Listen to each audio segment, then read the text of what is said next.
If you were a kid growing up in the early 2000s, you undoubtedly heard that iconic intro before. It's synonymous with many of our childhood gaming experiences. Ah yes, I'm speaking of course about the Nintendo GameCube.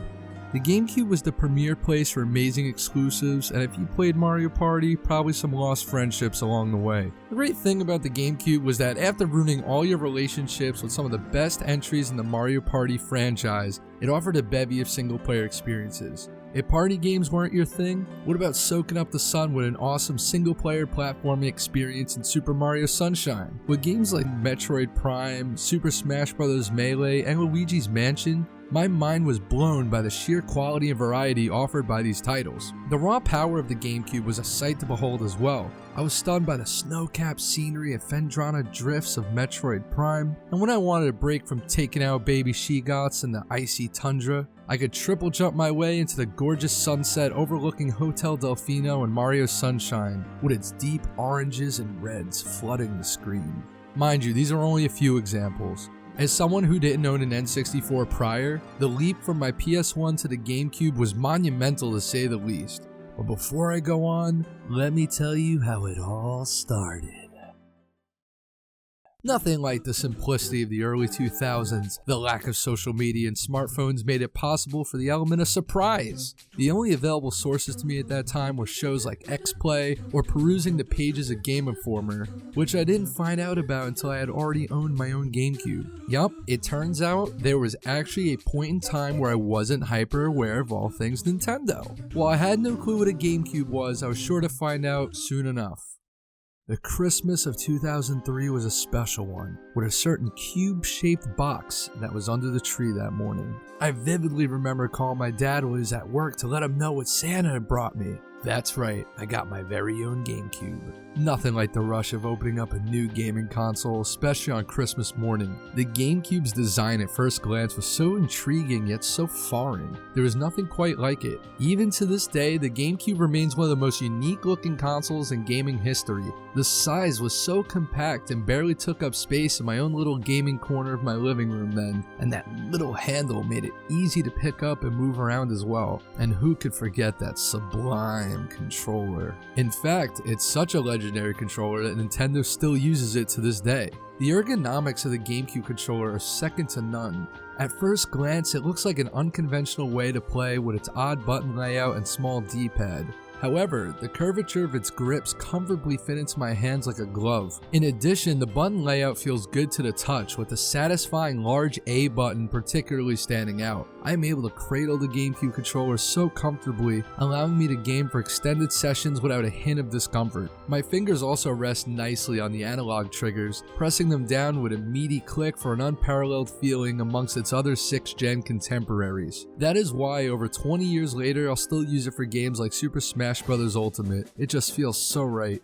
Over the years, I have amassed a hefty collection of amazing games for the GameCube that started with The Legend of Zelda Collector's Edition, a fantastic package of games that include 4 of Link's best journeys on one disc. As a fledgling explorer of Hyrule, this would be my gateway into the Zelda franchise. This quintessential collection includes Ocarina of Time, Majora's Mask, Zelda 1 and 2, and bonus content including a retrospective video that chronicles every Zelda game up to that point. This little Zelda 101 even references games not playable in the collection, such as The Legend of Zelda Oracle of Ages and Oracle of Seasons for the Game Boy Color. As a first-timer, this was the perfect entry point for this budding Zelda fan. The Legend of Zelda Collector's Edition even includes a 20-minute demo of Wind Waker. Unbeknownst to me, Wind Waker was heavily frowned upon when it was first unveiled. As a 6-year-old when I first played it, I was blissfully unaware of gaming press or forums vitriol at the game's cartoonish art direction after the realistic style presented in Ocarina of Time, so I went into it with an open mind. When I first laid my eyes upon the vibrant cel-shaded world of Wind Waker, it left this kid drooling.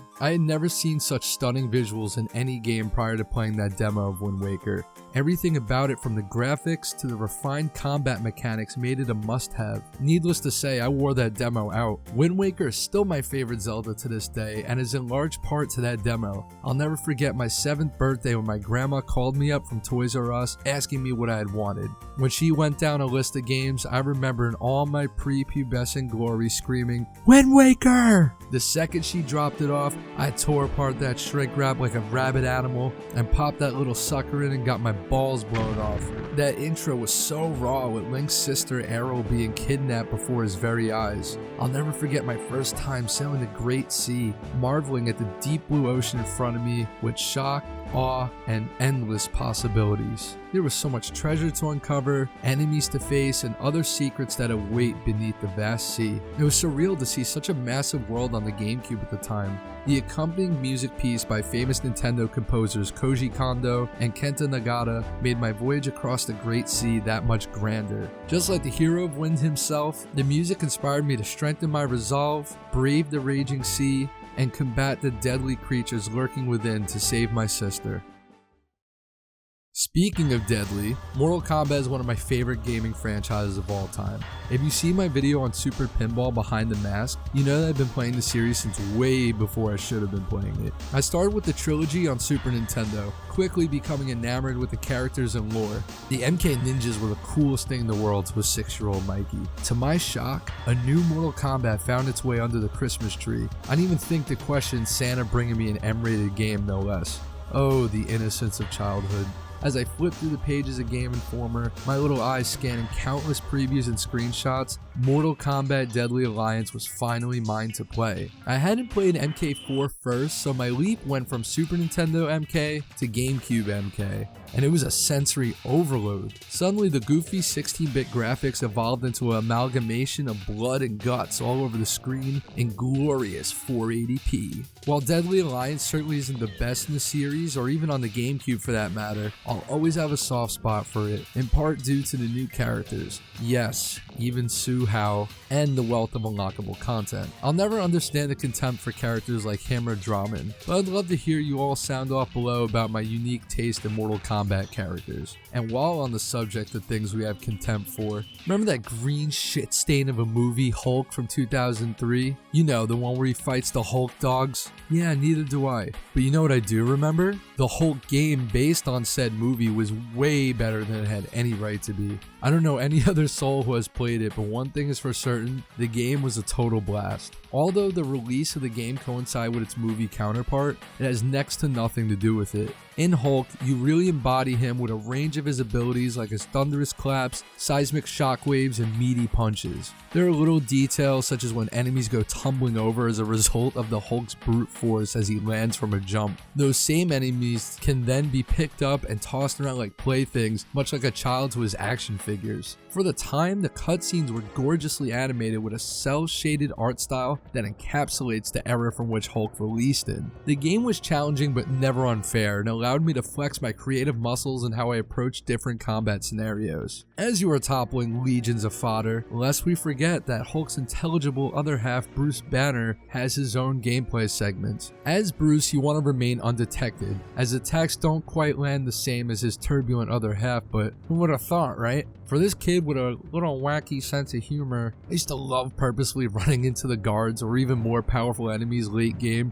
to see Bruce get his shit pushed in. The fact that Bruce explicitly says, "I need to stay out of their line of sight." And what do I decide to do? I'd make sure to run straight into those enemies just to see them kick him over. Don't ask me why my brain works this way, I can't give you an answer. In my opinion, the Bruce Banner segments of Hulk kind of broke the pacing a bit, so I had to find ways to make them a little more amusing. Adding insult to painstaking game pacing injury were those damn terminals. Essentially, you're hacking them to lock doors, take out security cameras, yada yada yada. Things not typically associated with the Hulk. I want to do what the Hulk does best. Smash, damn it! Alright, I've been talking about this game for way too long. As fond as I am of the Jade Giant, there's another radiated monster even bigger than the Hulk with an even better game under his belt. Yes, I'm speaking of course of everyone's favorite gargantuan-sized, atomic breath-breathing lizard, Godzilla, and his titular title, Godzilla, destroy all monsters,